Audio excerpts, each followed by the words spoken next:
Денеска караванот излези за Европска Македонија е со граѓаните на Демиркапи. Со лозарите, со граѓаните ќе разговараме на сите актуелни теми.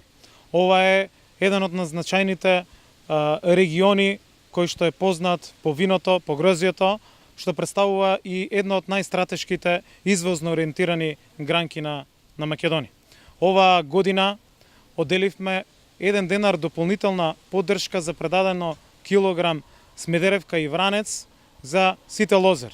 Оваа година преку програмата за директна поддршка за субвенционирање определивме мерки преку кои што даваме дополнителна поддршка од 20% зголемени субвенции за сите оние земјоделски стопанства со развоен потенцијал, односно сите оние кои што одгледуваат, односно имаат 1 до 10 хектари лозови насади.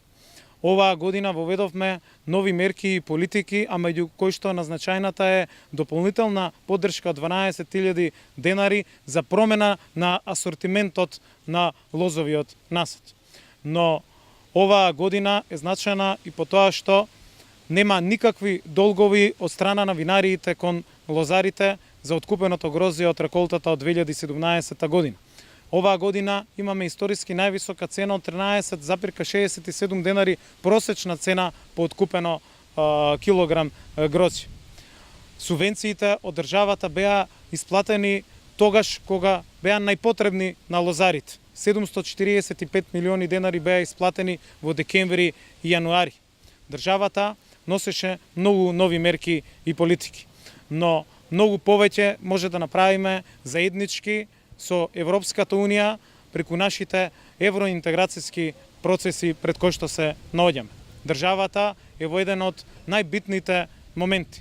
Затоа ни е потребна Европската Унија, затоа ни е потребно влегувањето во најмоќниот сојуз на светот, тоа е НАТО. Тоа ќе значи и за македонската економија, но и за македонското лозарство како најзначајна извозно ориентирана стопанска гранка во овој сектор.